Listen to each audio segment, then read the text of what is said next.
Bonjour, chers amis auditeurs et auditrices, Hervé Chesville à l'antenne. Je vous rassure tout de suite, je ne vais pas vous parler des élections états-uniennes. Je pense que vous en avez suffisamment entendu parler sur toutes les autres chaînes en dehors de la nôtre, ou sur tous les autres médias en dehors du nôtre. Donc, je m'abstiendrai de commenter le résultat des élections états-uniennes. Bienvenue donc pour ce nouveau numéro de Panorama Info qui va nous ramener en Afrique. Dans l'imaginaire européen, l'Afrique se résume souvent, malheureusement, à quelques clichés. Clichés souvent très négatifs. Pauvreté, voire misère, guerre à n'en plus finir, coup d'État militaire à répétition, dictateur bardé de décorations mais très sanguinaire, Ebola, sida, malnutrition, famine, désastres naturels en tout genre, éruptions volcaniques et j'en passe. Et enfin, et peut-être surtout ces temps-ci, immigration clandestine massive et tragédie en Méditerranée. Je me dois ici de faire un petit peu, de temps en temps ça fait du bien, mon mea culpa. Moi aussi, j'ai peut-être, avec mes émissions hebdomadaires, contribué à véhiculer ces images négatives, tout en évitant, je dois le reconnaître, de les limiter à des clichés, car, vous l'aurez noté, j'aime partager mes analyses et expliquer à mes auditeurs les origines et les causes de tous ces drames. Mais il est vrai que durant 24 années, j'ai surtout vécu dans des pays en guerre ou sortant de conflits. J'ai donc été confronté à toutes ces réalités cruelles que j'ai énumérées en début d'émission et je m'en suis donc fait l'écho dans nombre de mes émissions. C'est pourquoi, aujourd'hui, j'ai décidé d'évoquer un pays d'Afrique qui est en paix, à l'intérieur et à l'extérieur de ses frontières, un pays prospère et, de surcroît, démocratique. Cette démocratie, d'ailleurs, est la plus ancienne d'Afrique. Et elle n'est pas seulement une façade, comme dans tant de pays de ce continent et d'ailleurs.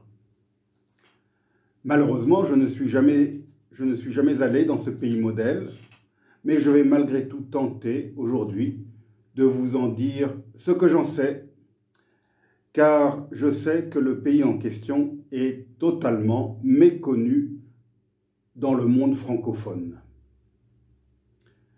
Ce pays, c'est le Botswana, l'ancien Bechuanaland de l'époque coloniale. Botswana, le nom que ce pays porte depuis son indépendance en 1966, signifie tout simplement le pays des Tswana. Dans les langues bantoues, le préfixe bo ou bou indique que l'on parle d'un pays. Donc Botswana, le pays des Tswana.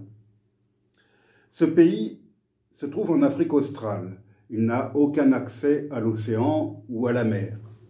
Il est coincé entre l'Afrique du Sud, son grand et puissant voisin du Sud et du Sud-Est, la Namibie à l'ouest, avec laquelle il se partage le grand désert du Kalahari, la Zambie au nord et enfin le Zimbabwe au nord-est.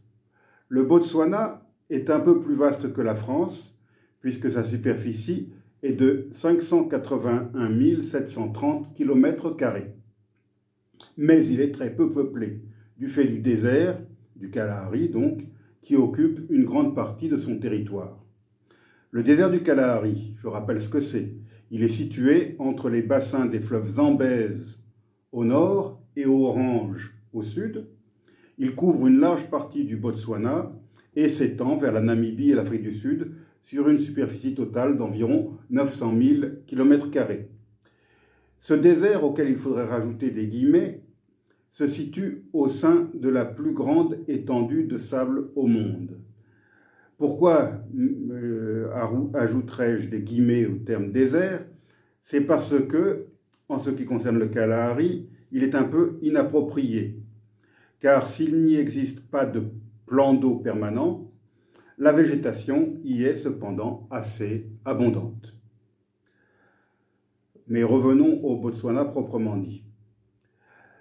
Sa population atteint à peine 2 400 000 habitants, ce qui donne une densité très faible de seulement 4 habitants au kilomètre carré. Mais la plus grande partie de cette population se concentre dans le sud, en particulier dans la capitale et dans son agglomération située sur la frontière sud-africaine. Cette capitale se nomme Gaborone et elle compte 250 000 habitants pour une agglomération qui en compte près du double. Gaborone et son agglomération peuvent donc être considérées comme une petite ville si on les compare à certaines mégalopoles d'Afrique subsaharienne, telles que l'agglomération de Kinshasa, la capitale de la République démocratique du Congo, qui dépasse les 17 millions d'habitants, ou celle de Lagos, la plus grande ville et ancienne capitale du Nigeria, qui atteint 16 millions et demi d'habitants. Ces deux métropoles sont totalement ingérables et extrêmement polluées. Ce n'est pas le cas, on l'aura compris, de Gaborone, qui a conservé son charme et sa propreté. Le Botswana a une particularité que j'ai déjà soulignée. C'est un pays démocratique et il n'a jamais cessé de l'être depuis 1965, avant même son indépendance. Il s'agit là d'un record en Afrique. Côté francophone, on cite souvent en exemple le Sénégal. Or, ce pays a longtemps été soumis à un régime à parti unique, avant de devenir pleinement démocratique au début des années 80, 20 ans après son indépendance. De plus, le Botswana est reconnu comme étant le pays le moins corrompu d'Afrique. Et sur ce continent, il a été classé au premier rang en matière de gouvernance et de transparence. Cette bonne gestion fait que, grâce à ses ressources, en particulier diamantifères, le Botswana est un pays prospère. On l'aura compris. Le Botswana est peuplé par une ethnie bantoue, les Tswana, qui, avant la colonisation, constituait un royaume tribal dirigé par un roi. À la fin du XIXe siècle, ce royaume Tswana dut faire face à une invasion d'Ébélé, ce peuple guerrier éleveur de vaches qui tentait de migrer vers le nord à travers le désert du Kalahari. Petite parenthèse, les Ndébélé, c'est un peuple qui émane, si je puis dire, du grand peuple zoulou.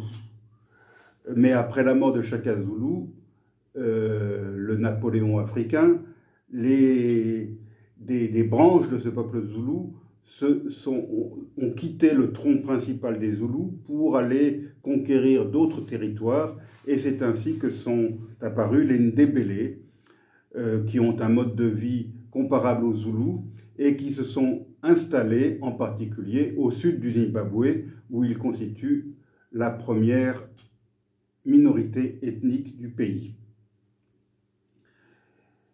Les Tswana s'opposèrent aussi aux incursions boers, ce peuple néerlandophone qui, lui aussi, tentait de migrer vers le nord en provenance du Transvaal. Pour faire face à ces deux menaces existentielles, le roi des Tswana s'est résolu à demander la protection des Britanniques. C'est ainsi que ces derniers parvinrent à imposer leur protectorat sur le pays Tswana le 31 mars 1885. À la même époque, on négociait à Berlin le partage de l'Afrique, enfin du moins les puissances coloniales, les puissances européennes, négociaient à Berlin. Mais en bons colonisateurs, les Britanniques n'ont pas respecté les limites du territoire traditionnel du peuple sur lequel ils ont établi leur protectorat. En effet, ce dernier ne couvrait que la partie nord du territoire Tswana, que les Britanniques nommèrent Bechuanaland, et qui correspond au Botswana moderne. Le reste du territoire Tswana, c'est-à-dire la partie méridionale, fut incorporé à la colonie britannique du Cap, c'est-à-dire à ce qui allait devenir l'Afrique du Sud. De nos jours, la majorité des locuteurs Setswana vit dans ce pays et en a la nationalité. Alors l'adjectif Setswana désigne la langue des Tswana, qui est une langue bantoue. En 1910 a été créée l'Union de l'Afrique du Sud. Cette nouvelle entité englobait les principales colonies britanniques d'Afrique australe, à l'exception des protectorats du Bechuanaland, du Basutoland, qu'on appelle aujourd'hui Lesotho, et du Swaziland, qu'on appelle aujourd'hui Eswatini. Les Britanniques avaient prévu de les intégrer également à terme au sein de l'Union de l'Afrique du Sud. Mais cela ne s'est jamais fait car en 1948, le Parti national a gagné les élections en Afrique du Sud et il est donc arrivé au pouvoir à Pretoria.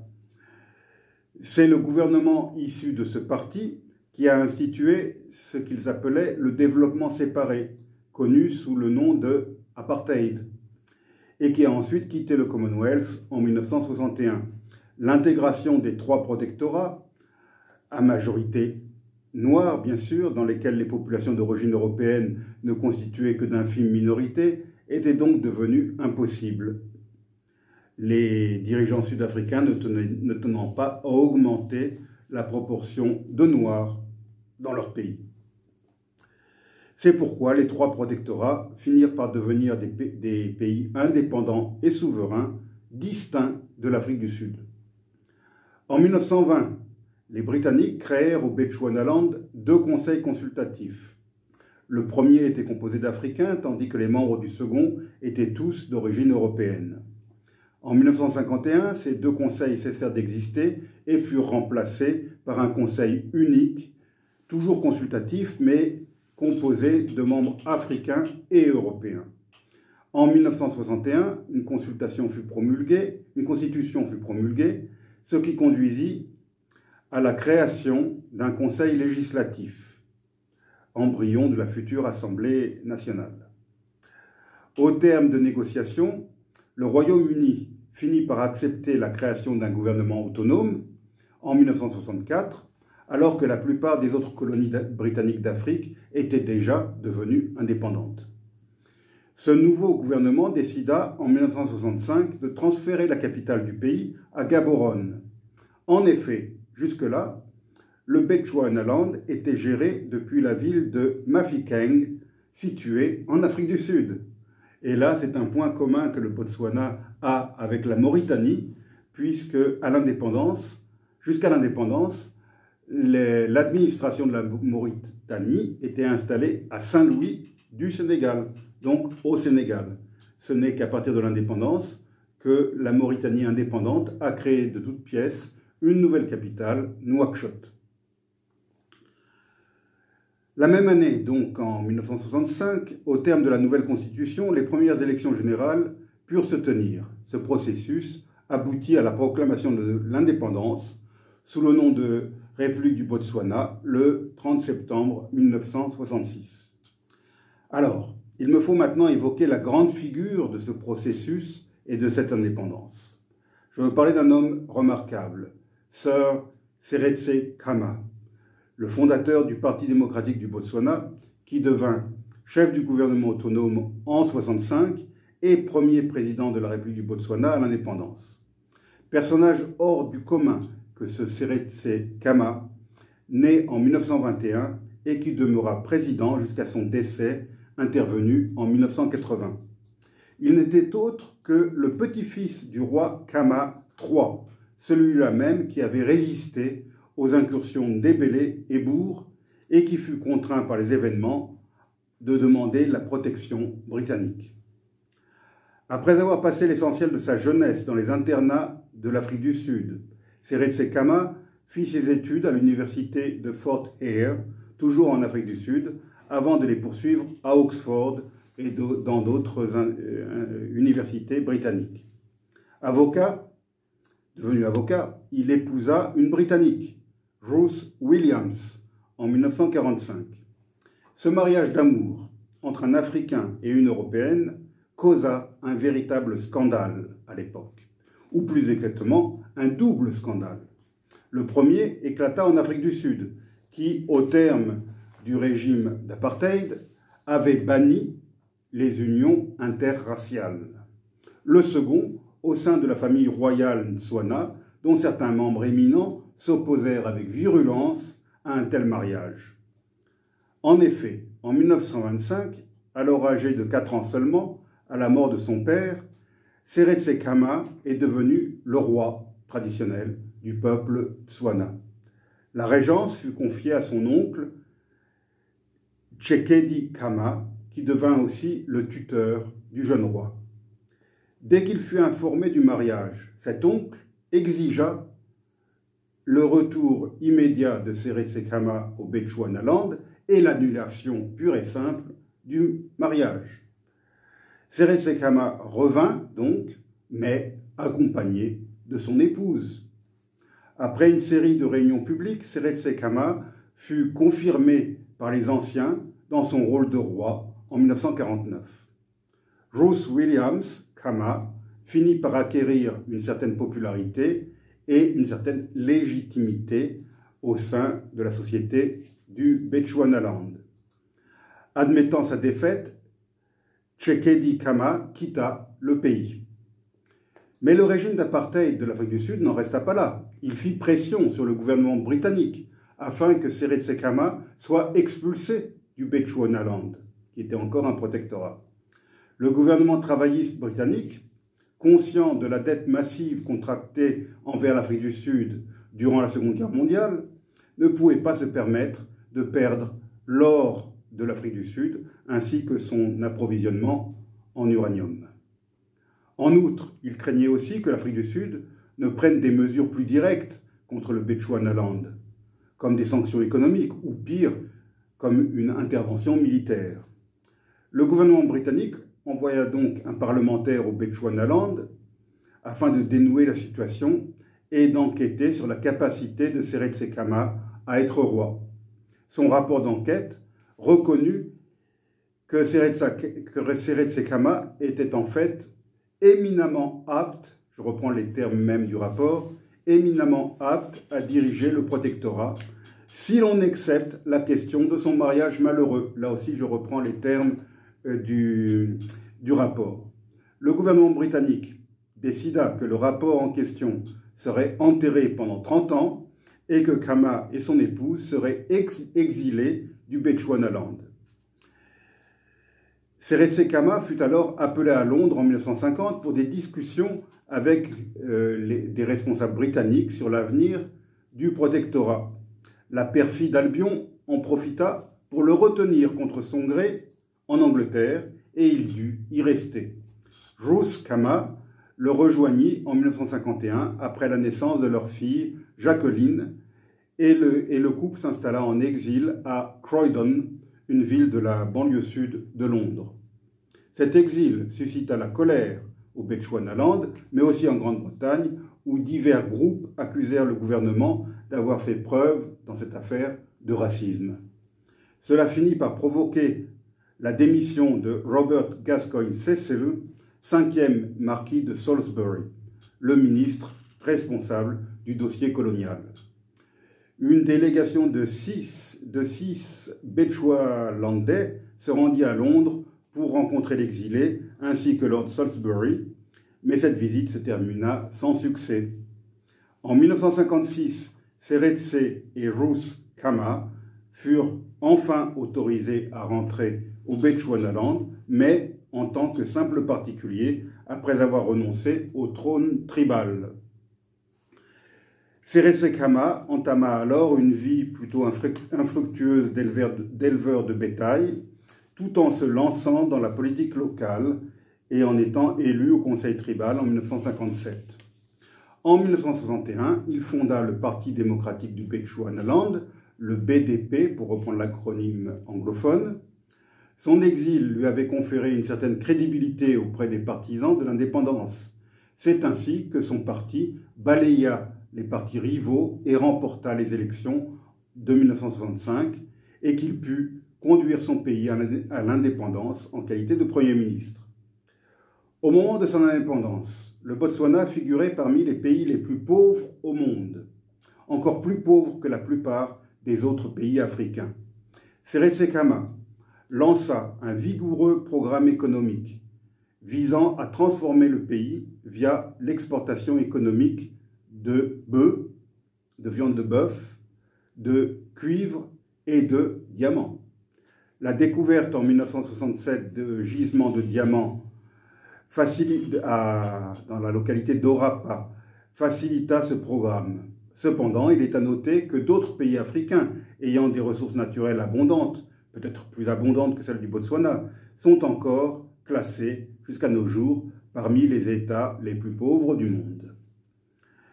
Le nom de la République démocratique du Congo me vient bien sûr immédiatement à l'esprit.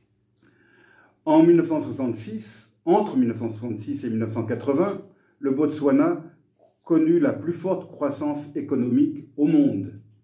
Une grande partie de l'argent généré a été réinvesti dans différentes infrastructures, dans les soins de santé et l'éducation, ce qui entraîna le développement économique du pays.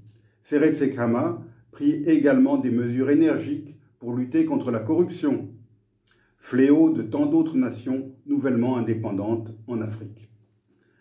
Contrairement à d'autres pays africains, l'administration de Seretse Khama adopta des politiques favorables au marché afin de favoriser le développement économique. Le président avait promis des impôts peu élevés et stables aux sociétés minières. Il favorisa aussi le libre-échange et les libertés publiques. Il maintint un faible impôt sur le revenu afin d'éviter la fraude fiscale et la corruption. Pendant ses mandats successifs, il confirma les principes de la démocratie libérale et de l'antiracisme dans cette région d'Afrique australe, victime de guerres civiles, de l'apartheid et de la corruption. Seretse Khama demeura président du Botswana jusqu'à sa mort, causée par un cancer du pancréas, le 13 juillet 1980. Son vice-président, Ketumile Masire, lui succéda. 40 000 personnes, 40 000 c'est beaucoup pour un pays aussi peu peuplé, 40 000 personnes vinrent lui rendre hommage lorsque son corps fut exposé dans sa capitale. Son épouse Ruth lui a survécu jusqu'en 2002.